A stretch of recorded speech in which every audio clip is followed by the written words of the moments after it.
Hi guys, we're talking about London by William Blake. As always, you need to know the context of the poem, the story, the language, structure, and the reason why the poet wrote it. Let's start with a bit of context. There's two things we need to know about William Blake. First of all, he was very religious, and a lot of his poems have a religious tone to them. The second thing we need to know about William Blake is he was alive at around about the same time as the Romantics. So he was around about the same time as Percy Shelley, who wrote Ozymandias, and therefore he's around the time of the industrialization of the United Kingdom. And similarly to Percy, William Blake wasn't particularly impressed by London. We love London today. It's a really cool place. It's one of the most powerful cities in the world. In fact, it was one of the most powerful cities of the world in William Blake's day as well. However, it looked very, very different. Essentially, the story of the poem is a person, the narrator, probably William Blake, takes a walk around London and tells us about what London's like. And what we find is that London is a pretty grim place. As with all the poems in the cluster, we're talking about power. Therefore, whenever we're talking about the language in these poems, we need to explore how the language tells us something about power.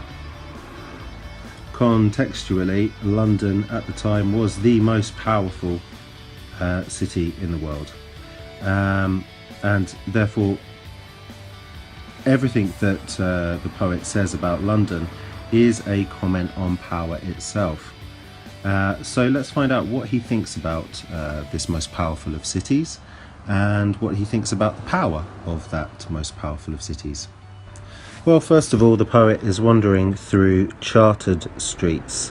Chartered here is an adjective, and it means that they're owned.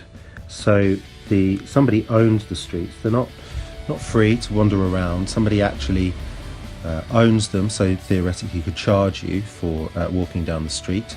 And also the Thames itself, the river, is also chartered. Therefore the Thames is also owned. If things are owned, they therefore must be controlled. So not only do we have lots of power residing in London, such as the Queen and big businesses, but even the streets and the river themselves are controlled by some force of power. But just because things are owned doesn't mean everything is bad. What about the people? Well, William takes a look around at the faces that he meets, and he finds that the faces are covered with marks of weakness and of woe.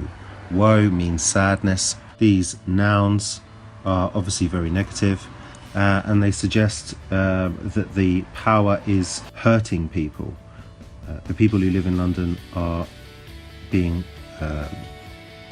weakened, are being made sad by the power that resides in London somewhere.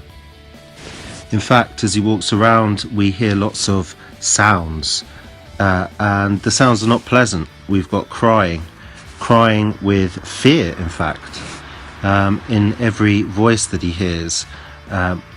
What he senses are manacles. Manacles here are chains in some way, perhaps like handcuffs. And in a sense, he's suggesting that inside people's minds, they are shackled in some way, tied up like prisoners. Perhaps prisoners within London. They can't escape from the fear that they experience. Somehow they are, yes, prisoners in their own mind.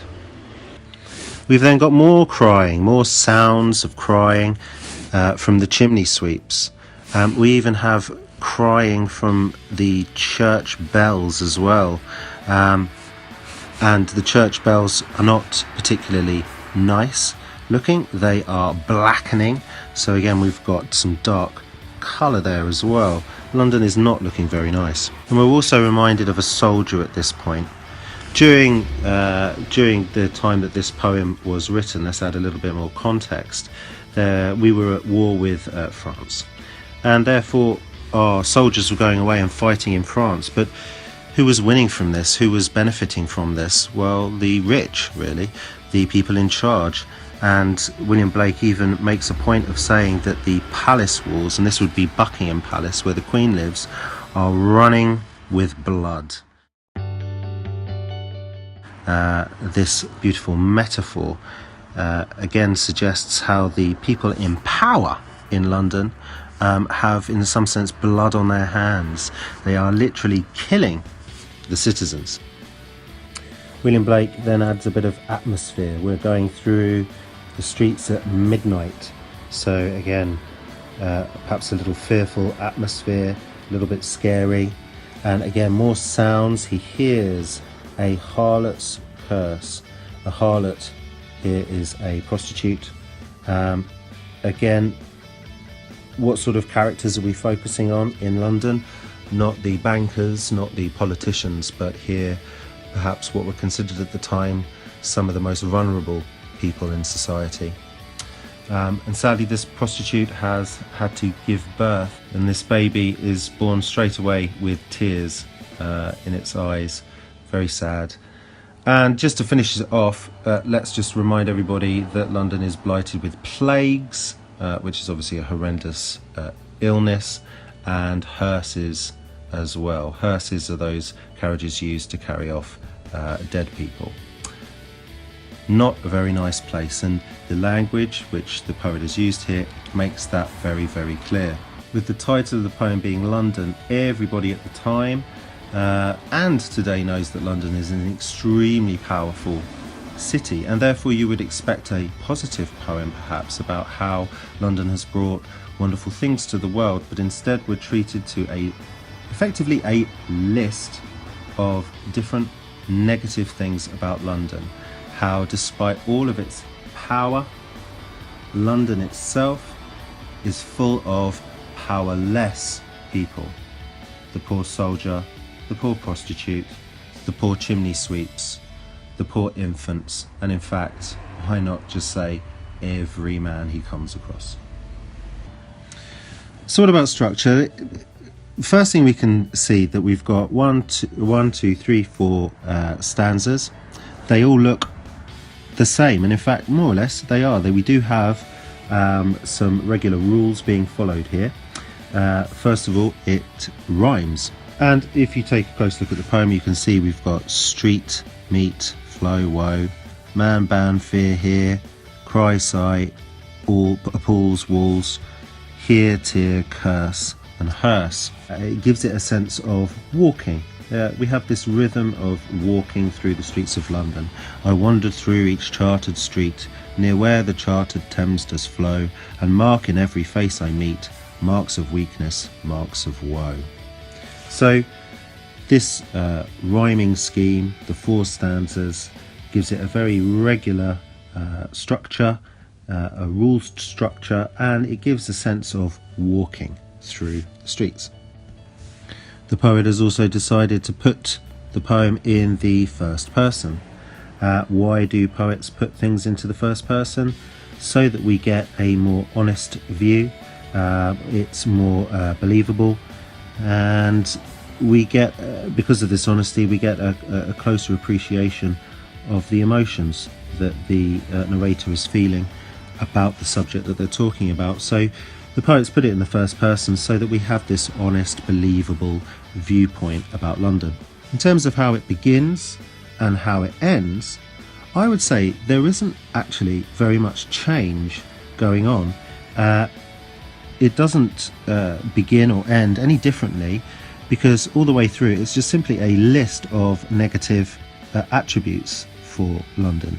And perhaps because nothing changes, it's almost as if the poet is suggesting that London can't change. London is stuck like this. There's no way out. It's a lot more pessimistic than Percy Shelley's poem about Ozymandias, about how power can fade away and die and something will come along and change it. In this one, London seems stuck. Nothing changes. So what have we done so far? We've looked at the context of the poem, story, language and structure. So let's just consider why the poet wrote it.